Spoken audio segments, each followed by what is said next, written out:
Hi students, 8th class Telugu text book Telugu బాట ఇందులో ఉన్నటువంటి పాఠాలకు మనం నోట్స్ అంటే ప్రశ్నలు సమాధానాలు చూస్తున్నాం కదా. అలాగే వ్యాకరణాంశాలు భాషాంశాలు అన్నింటినీ మన ఛానల్లో షేర్ చేస్తున్నాను, తప్పకుండా ఫాలో అవ్వండి. అన్ని తరగతులకు సంబంధించినటువంటి లెసన్స్ మన ఛానల్లో అవైలబుల్గా ఉన్నాయి. సబ్స్క్రైబ్ చేసుకున్నాక ప్లేలిస్ట్ని చూడండి, మీకు అన్నీ వివరంగా తెలుస్తాయి. ఓకేనా?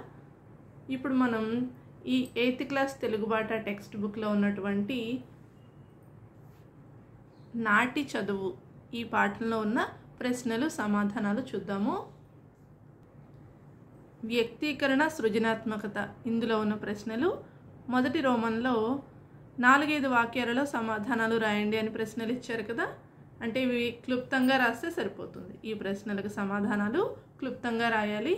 నెక్స్ట్ క్రింది ప్రశ్నలకు 8 వాక్యాలలో సమాధానాలు రాయండి. అంటే ఈ ప్రశ్నలకు సమాధానాలు కాస్త వివరంగా రాయాలి, అప్పుడే మార్కులు వేస్తారు. ఓకే పిల్లలు, ఇప్పుడు మనం ప్రశ్నలకు సమాధానాలు చూద్దాం. వీడియోతో పాటుగా చదవండి, మీకు ఈజీగా అర్థమవుతుంది. అలాగే టైం వేస్ట్ అవ్వకుండా ప్రశ్నలకు సమాధానాలు చాలా ఈజీగా నేర్చుకోవచ్చు. వీడియోతో పాటుగా చదివేసేయండి. మొదటి ప్రశ్న, ఆత్మకథ ప్రక్రియ లక్షణాలను గురించి రాయండి. జవాబు: ఒక వ్యక్తి తన జీవితానుభవాలను తానే రాసుకుంటాడు. ఇందులో సమకాలీన విశేషాలు ప్రతిబింబిస్తాయి.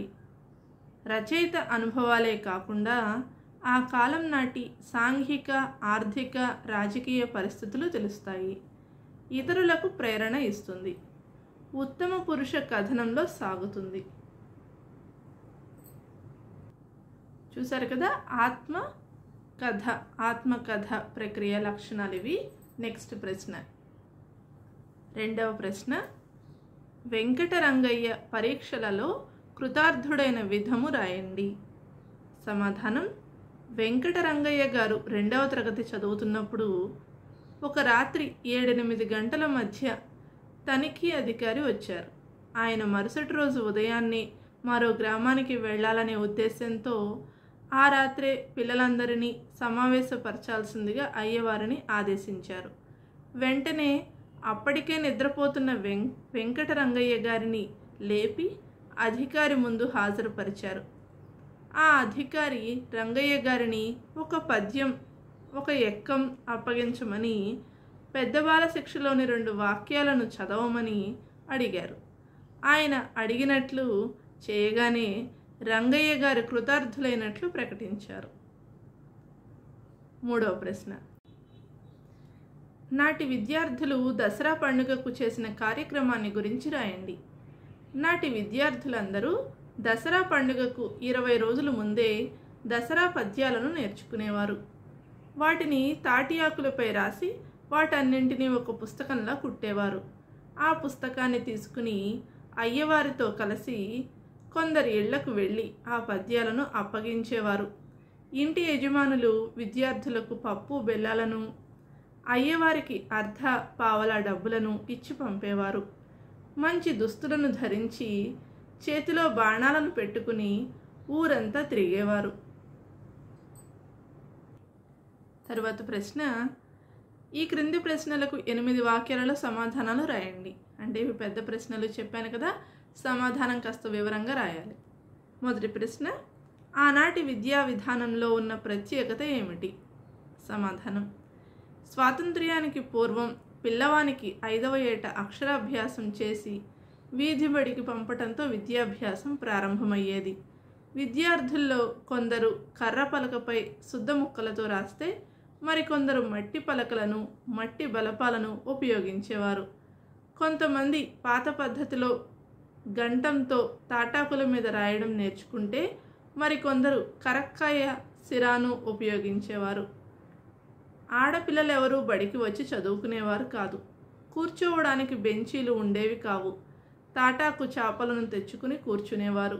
సూర్యోదయానికి ముందే బడికి వచ్చి 8 గంటలకు ఇండ్లకు వెళ్ళి చల్లన్నం తిని వెంటనే తిరిగి వచ్చేవారు.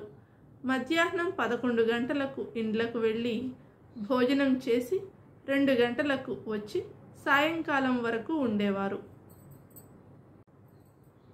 చదవడం రాయడం నేర్చుకోవడంతో పాటు పెద్ద బాల శిక్షను అధ్యయనం చేయడంతో మొదటి విద్యా సంవత్సరం పూర్తయ్యేది. తదుపరి కూడికలు, తీసివేతలు, భాగహారాలు నేర్పించేవారు. సాయంకాల సమయంలో ఎక్కాలను వల్లెవేసేవారు. భారత రామాయణాదులను చదవడం పూర్తి చేసేవారు. సుమతి శతకం, వేమన శతకాలలోని వందలాది శతక పద్యాలను కంఠస్థం చేయించేవారు. ఈ విధంగా ఆనాటి విద్యా విధానం ఉండేది. తర్వాత ప్రశ్న, విద్య ఆవశ్యకతను రాయండి.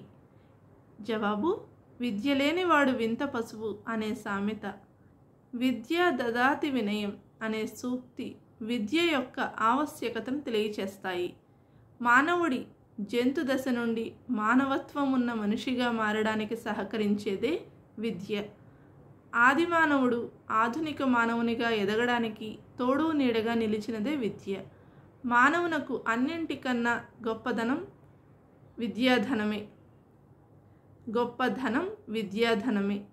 దొరలు దోచుకోలేనిది, దొంగలు ఎత్తుకుపోలేనిది, బంధుమిత్రులు పంచుకోలేనిది విద్యాధనమేనని కవులు వివరించారు. పామరుడు తన ఊరిలో మాత్రమే గుర్తింపును పొందితే పండితుడు అన్ని చోట్ల గౌరవాన్ని పొందుతాడు. ఈనాడు సమాజంలో విద్యావంతులైన వైద్యులకో, ఇంజనీర్లకో, ఉపాధ్యాయులకో, శాస్త్రవేత్తలకో ఉన్నంత గౌరవం మరెవ్వరికీ దక్కడం లేదు. ఒక స్త్రీ విద్యావంతురాలైతే కుటుంబం అంతా విద్యావంతమవుతుంది. తద్వారా సమాజం అంతా విద్యా గంధంతో పరిమళిస్తుంది. తరువాత ప్రశ్న, నాటి నేటి విద్యా విధానాల తారతమ్యాన్ని గురించి రాయండి. జవాబు, స్వాతంత్ర్యానికి పూర్వం నాటి విద్యా విధానంలో చిన్న పూరుగుడిసెలో వీధి బడులను నిర్వహించేవారు. గోచీలు పెట్టుకుని చిన్న పిల్లలు బడికి వచ్చేవారు. కూర్చోవడానికి బెంచీలు ఉండేవి కావు. తాటాకు చాపలను తెచ్చుకునేవారు. కర్ర పలకలపైన శుద్ధ ముక్కలతోనూ, మట్టి పలకలపై మట్టి బలపాలతోనూ అక్షరాలను దిద్దుకునేవారు. ఒకే ఉపాధ్యాయుడు పిల్లలందరికీ అనేక విషయాలను బోధించేవారు. ఆడపిల్లలెవరూ కూడా బడికి వచ్చి చదువుకునేవారు కాదు. విద్యార్థులకు ఉపాధ్యాయులంటే ఎంతో గౌరవభావం ఉండేది. నేటి విద్యా విధానంలో ప్రభుత్వం వారో, జిల్లా పరిషత్తు వారో విశాలమైన భవనాల్లో పాఠశాలలను నిర్వహిస్తున్నారు.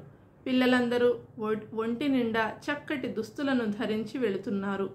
బెంచీలు, కుర్చీలు, మేజా బల్లలు, నల్ల బల్లలు వంటి సౌకర్యాలను కల్పించారు. పాఠ్య పుస్తకాలు, నోటు పుస్తకాలు, పెన్నులు వంటి పరికరాలు వాడుకలోకి వచ్చాయి. మగపిల్లలతో సమానంగా ఆడపిల్లలు చదువుకుంటున్నారు. విద్యార్థుల సంఖ్యను బట్టి, తరగతులను బట్టి శిక్షణ పొందిన అనేక మంది ఉపాధ్యాయులు బోధిస్తున్నారు. నాటికన్నా నేడు అక్షరాస్యతా శాతం పెరిగింది. విన్నారు కదా పిల్లలు, ఈ నాటి చదువు అనే పాఠంలో ఉన్న ప్రశ్నలు, సమాధానాలు. నెక్స్ట్ వీడియోలో భాషాంశాలు అలాగే మిగిలిన పాఠాలన్నింటికీ ప్రశ్నలు, సమాధానాలు నేర్చుకుందాము. మీకు ఈ వీడియో నచ్చినట్లయితే లైక్ చేయడం మర్చిపోవద్దు. మీ ఫ్రెండ్స్కి కూడా షేర్ చేస్తారు కదూ. మన ఛానల్ ఇంకా సబ్స్క్రైబ్ చేసుకోకపోతే కనుక ప్లీజ్ సబ్స్క్రైబ్ చేయండి. అలాగే మీ వాల్యుబుల్ కామెంట్స్ని కింద కామెంట్ సెక్షన్లో షేర్ చేయండి. ఓకేనా? Thank you very much. All the best.